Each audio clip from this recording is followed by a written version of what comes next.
Okay, right, let's boot up our PlayStation now and take a little look about what it says and thinks about the SN850X.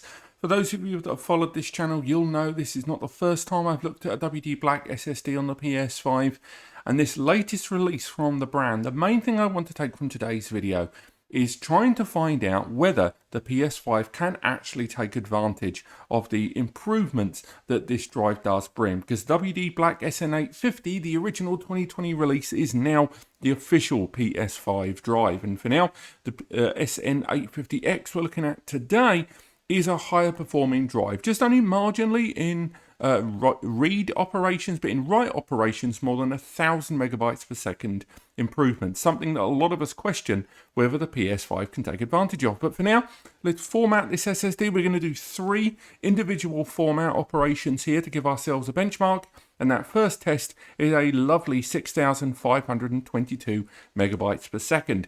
So we're going to boot into the graphical user interface of our PlayStation here, and then from there we're going to reformat the driver 2 more times just to see what the sustained performance of the benchmark can be. Now, anyone that's ever utilized an SSD in a PC system may well, as we see the SSD there already listed, there is our 2 TB drive. If we go ahead and reformat that drive, when it comes down to utilizing an SSD in a PC environment where read and writes are quite kind of balanced more outside of just gaming, read and write are parallel to themselves, aren't always used 50-50, but the ratios are like 70-30, maybe 80-20. But in the case of the PS5, it really does make very clear separations between read and write activity, as we've seen on numerous tests that we've performed in the background. And consequently, it's more like a 90-10 scenario, if that, maybe even 95-5, read over write. Now, the reason I'm doing these reformats you're seeing here on screen, one after the other, is nice and simple. A lot of the benchmarks that are advertised by hard drive and SSD manufacturers, once again, 6,500, lovely stuff. The benchmarks that are provided by most brands are based on PC benchmark tools. They're built on custom PC rigs that arrive with 8, 12, 16, and even more core processors in the Xeon and Ryzen family. These are PCs that are incredibly high spec, whereas the PS5 doesn't take advantage of a diverse range of benchmarks there, and indeed the benchmarks that it utilizes and provides are not designed around PC implementation. They are designed around PS5 targeted benchmarks. That's why whenever I've tested SSDs in the past where the brand has said 7,000, 7,200, 7,300 megabytes per second, I've put it inside the PS5 and that benchmark has shown me 5,500, maybe 5,000. And the reason is because the PS5's benchmark is based on PS5 suitability, whereas the PC benchmarks that are advertised on SSDs are based on that PC environment. But right now, this drive, let's see if it can be 3 for 3, has so far given us that beautiful benchmark of 6,500, which is pretty much the optimal benchmark. Let's see if it can deliver 3 on 3, because sustained performance, and once again, boom, 6,500, another great score there. Now, why did I test that 3 times? Nice and simple, because some SSDs don't have the cache, which is kind of like the memory on the side, for sustained utilization. They become oversaturated. And it's one of the areas that a lot of SSD manufacturers can cut corners with slower cache or smaller quantities of cache.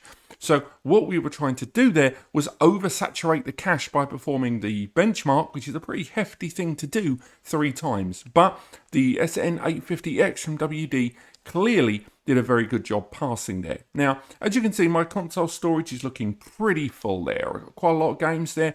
I've also got a USB drive connected there as well. And what we're going to be doing today is bench testing a handful of games to see how they perform while loading and running on the WD Black SN850 versus that of the internal SSD. We've also got comparison videos coming very, very soon against the WD Black SN850 normal, as well as a return comparison between this brand new X drive and the Seagate Fire CUDA and the Sabrent Rocket 4 Plus, for me, 2 of the best drives in the market right now for PS5 players. And what we're going to do is head into these games, apps and storage, And the first thing we're going to do is a heavy write operation on that disk. So what we're going to do, nice and simple, is move a select chunk of games. We're going to be moving these games right here. And that's equating to 286 gigabytes of data, or 207. I was looking at the wrong figure there. So 200 gig of data now being moved. Oh, I forgot Elden Ring. 250 gigabytes of data are being moved over now to the internal SSD. And what we're going to see is how long this takes to move that data over. We're going to go through it. 3, 2, 1. Now, while it does that, you're going to be able to see that little benchmark score there on screen. And although it says 4 minutes remaining, that is by no means a guarantee. The reason being, one, because the size of data being transmitted changes in size all the time. It's not the same sized blobs of data. What's happening here is as that data is being moved over, as the amount of data that's left and the amount of data that's been has moved over is averaged out across the connection, that average 3 minutes there, which sadly doesn't show a seconds marker, will fluctuate. But in recent updates to the PS5 firmware, unlike when the M.2 SSD upgrade option first arrived on the scene for PS5, the movement of data to and from the SSD has been refined. It's also been improved how it's visualized on screen, and from what we can see here, the fantastic write speed that the WD Black SN850X provides us is doing a very good job of moving this data over lovely and quickly, and we can see that speed there. And as you can see, it flicked there between seconds and minutes as it was moving small and large blocks of data. Now, later on, after we performed our tests, we're going to be moving this data back over to the PlayStation's own SSD, and that is when we're going to be testing the read operation in sustained operation. Now, by that, what I mean is, right now, the SSD on the inside of the PlayStation 5 is moving the data over to this WD Black SN850X. This is our heavy write operation. All of the write is happening to our WD SSD. Whereas after we've done our test, so we move the data back over this same 250 gig, during that operation, we're going to be testing its read. The PlayStation is going to be accessing that high read figure of 6500 on the SSD to move the data back. However, even though there have been improvements in the PS5's own migration tools and how it does it, it should be highlighted that moving data to and from the inside of the PlayStation 5's own SSD, the data itself is still encrypted. Lots of work has gone into copyright protection and write protection as it's moved back and forth in blocks, and consequently there is a certain element of packaging, archiving and extracting during the movement of data between the two targets. And just because we're running an SSD right now that has 6500 megabytes per second benchmark read according to the PlayStation, and the internal PlayStation SSD, which is at least 5,500 megabytes per second, the result is going to be that that reported maximum speed is not going to be matched because of that archival and encryption methodology in the middle there. But for now, we're going to let this wrap up. It looks like it should, in theory, be done in the next 30 seconds. For now, 250 gig of data moving in this kind of speed between these storage methods is pretty standard, I would say, right now, between moving them around. It's very hard to compare this against the internal SSD because I would need to have another SSD. You can't just reverse the read-write operation because you'd have to match the internal SSD. But for now, the figures I'm seeing are still pretty solid for me there. And I think right now, we can start making our way after this into our first game. But for now, it's moved all of that data over. And as you can see, if we come out, we can go back to the M.2 storage. We can see we've freed up all of that data. And there, on our M.2 of storage, we've got all of these lovely games ready for our testing. So why don't we make our way into our first game for testing, which is Assassin's Creed Valhalla. So we're going to run a couple of different tests on Assassin's Creed Valhalla. Now, Assassin's Creed Valhalla was one of the earlier releases in the PS5 catalogue, and it has to be said, I can, spoiler alert, say to you that the difference between the WD Black and the internal SSD is not exactly groundbreaking. It's not a game that is going to give you too much in terms of difference there. because of the way the game loads in. It's quite heavily front loaded.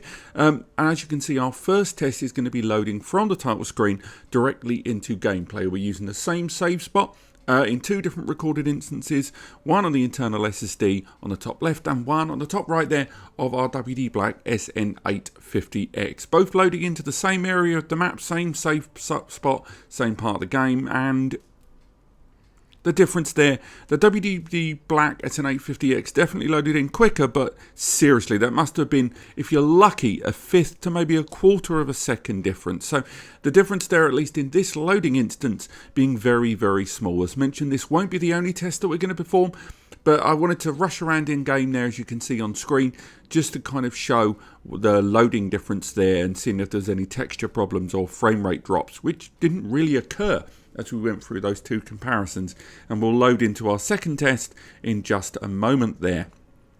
But right now, as mentioned, because this is an early PS5 game, no one has really taken advantage of the performance benefits, what is made available on each of these, and they're both running as smooth as silk there across both of the tests. Now, as we load into our second test there, this is a fast travel point from within game world into another area of the game. So again, this should, in theory, be much quicker loading than we'd see from a title screen load there, but it really does make a difference how and what assets are being loaded in. Both of the games loaded in very fast, and yes, the WD Black SN850 did load the game quicker, probably almost a second there. I don't think it's enough for us to worry too much and start capturing frames, but the WD Black SN850X certainly loaded the game a little quicker. Now, a lot of you may argue that I've not loaded into a particularly different area of the game. I didn't load into completely different climate or different asset load in there. Again, it's not going to make a vast amount of difference. It does still load in. It doesn't kind of maintain any large cache scale stuff that's going to make a difference there. But between the two games, I would argue that the difference, although in favour of the WD Black loading quicker, it wasn't a tremendous amount of difference between these two game loading assets there. We'll make our way into our next game, which is, of course, Elden Ring. As you can see there on screen there, Elden Ring, very similar to what we just did with Assassin's Creed there. We're going to be loading in two different instances there, with both of these, one from the title screen and one loading in from in-game world. This is a much later release. I believe this was spring 2022 when Elden Ring dropped, a multi-platform title, running the PS5 version of this on the PS5, although you can download the PS4 version for some reason. And we're going to be loading in on offline mode. It should be highlighted. I'll touch on that later on why. Loading from the title screen there. So it's going to be immediate load into world. Both of them running side by side. And very fast load time, virtually identical. I mean, again, if there is a difference, the naked eye is not going to see it. And before we load into the next instance here on Elden Ring, why I didn't load in from the PlayStation X and B menu, quite simple. There is a bunch of title screen stuff from FromSoft to other engine stuff, which doesn't really affect the SSD loading. Why did I go for offline mode? Because this game does connect with FromSoft servers, and that does impact the loading there. So both of these instances were loading from an offline state, something you can boot into from the settings menu. But we'll get ready to load our second instance with these either side. We're going to be looking from the in-game map. We're going to move to a quite significantly different area. Again, not going to make a huge amount of difference. There's no metadata or anything like that for us to be concerned with. But even looking at them, they're running absolutely fine. They're no difference. And as we move into our second test, an in-game world load, this is to a kind of windmill area north of the whole world map. My God, this is a large map. And again, activating fast travel there. Let's see. Is it going to be another quick one? And I think the WD Black may have had like a 1/10 of a second advantage there. But again, huge, like no real means to give any kind of differential where you couldn't put that down to any one of a million factors. And even as we're going into the game, we're seeing no drops in frame rate. We're seeing no drops in texture. We're not seeing any differences there between the two of them. And ultimately, I think I'm going to call this a tie because there's just no consequential advantage there. We're going to be doing a later video, hopefully in a week or so, where we compare the WD Black SN850 versus the X version. But right now, between these two, we're not really seeing any peak performance difference, both in the world loading or on the in-game stuff. So we'll start making our way into our third test game, which I believe is the Stanley Parable. Now, the Stanley Parable there, again, get used to seeing that corridor there on screen. You're going to see a lot. Now, another thing a number of you who haven't played the game before may notice when we have them side by side on screen is a title screen difference. Now, the reason for that is as you progress through the game does change the title screen. It doesn't make any difference to in-game loading. So don't worry, I am still loading 2 instances from the same save spot. And this is a constantly reloading, reoccurring game, so it's not going to make a big difference. So this is the title screen load, and again, ignore the slight flash you see there of the title screen being different between the two of them. No consequence again, and we load in.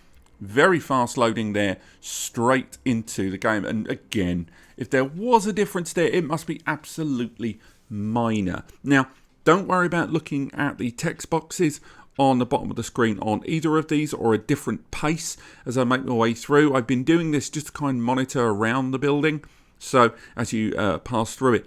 Consequently, they're not going to keep identical pace in the Stanley Parable tests. And in our fourth game test, that's going to be another factor as well. But as we make our way through, we're seeing no drop in that frame rate, no drop in textures. A number of you might argue this is quite an old game, a 2013 release on PC to be testing. But this is a game that has seen an enormous high quality upscale re-release for PS5. And as you can see there on screen, we're sort of making our way around, and I went for one of the very quick endings that you can get in the game. And there are millions and squillions of different endings, and we'll try it again. This is a second phase world load, and by that what I mean is Stanley Parable, as you make your way through the game, adds assets, adds choices, adds differentials. So a second world load is right off the back of that first initial suicide run there. And as you can see, once again, completely clean, unfettered loading, identical on the pair of them there. Again, the game changes a lot of assets as soon as you pick up that bucket on the table. This game utilises a really intriguing loading system when you go through doors. When you look through a number of the doors, you think you're looking at another room. And what it's actually using is a stretched kind of angular image which loads in every single room on the fly. Again, if you go to the YouTube channel Boundary Break, they go into a lot more detail about this, but the way this game loads in every area, it loads in room by room based on decisions you make. So it really is silent loading in quite the most extreme form. But again, absolutely fine, the game loading in just very, very quickly, and both of them being near enough identical there. So we make our way into our last game, which is Stray. I believe this was a July-August 2022 released game here. It's only going to be a single instance that we're going to be looking at here. And in the Stray test, it's going to be nice and straightforward. We're loading in to, I believe, the 4th or 5th act, and it's a combination of staged active events and in-game world loading. There's a lot of light effects, a lot of ray tracing that's going to be there on screen during this next bit. Again, don't pay too much attention until we load into this world load and scripted event. Should be a relatively quick loading there between the two of them. The WD has kind of had the lead up to this point, but not a tremendous amount. And we're loading into that save. Again, same area of the game, and let's see. And yes, that was, pretty clear win there for the WD Black SN850X on the top right of the screen there, of almost a second of loading. Again, in the grand scheme of things, very, very small, but at least you know right now that the WD Black SN850X throughout this testing has at least proven it is a pinch faster in loading the games we've looked at today compared with that of the internal PS5 SSD there. Again, this will be a single loading instance there.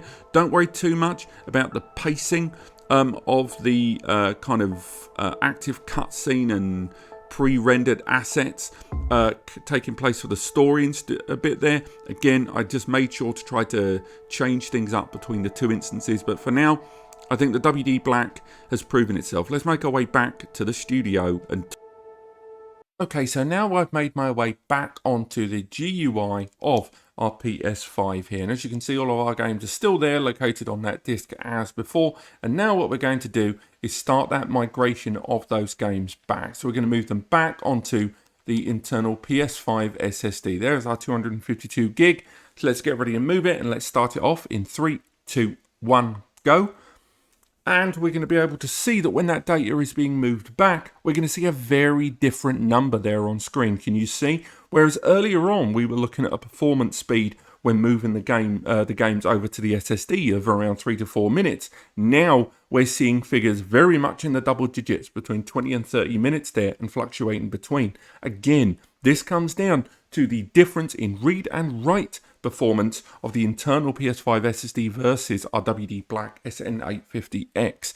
And although I'm going to keep recording this to the end for our comparison videos when we show the transmission back and forth, it's once again worth highlighting that as games are moved to and from the PlayStation's own SSD, there is certainly an element of encryption and extraction and repacking on a lot of those files, which does take its toll as a bottleneck between sending the data between them. But right now, looking at all of the tests we performed and how the WD Black SN850X compared against the internal PS5 SSD, I've personally got two major conclusions to reach. Number one, it loads the games just as good, if not a pinch faster in places. The difference is mere, if not seconds, then milliseconds. And there is no loss of loading your games from the SN850X rather than the internal PS5 SSD. If anything, it is even better. The second thing to take on board is looking at the results here and the results that I've seen before when I was bench testing the original WD Black SN850, the one recommended now and officially endorsed by Sony. I would say that there is little to any benefit of going for the X version on your PS5. I've already speculated this in my reviews, and I stand by it now. I do think when it comes to going for a WD Black SSD, the X version's main benefits are in write activity, an activity that the PS5, as it stands right now, still does not truly make the most of, with all of its reliance on read, with it's such a closed system. So if you are in a situation where you're choosing between the WD Black SN850 or the WD Black SN850X, go for the standard one. You're going to save yourself some money because it's been around for a couple of years, and you'll still get all the performance you need. Thank you so much for watching. If you have enjoyed this, let me know in the comments. I will be doing some big comparisons once again. I've taken my foot off the gas on the SSD comparisons in the second third of 2022, largely because we covered a lot of SSDs, and I think this subject is quite well explored. But with the new SSDs coming in the market, I do think it's worth touching on these as and when they arrive, and I intend to do so for just the high-profile SSDs, as well as comparing new high-profile SSDs with high-profile top-tier alternatives. So stay tuned for that. Click like if you've enjoyed this, subscribe to learn more, go to the links in the description to all of the SSDs that I talk about on the channel, and the guides and the comparison results, and use the free advice section over on the blog if you want to learn more. But other than that, I will see you next time.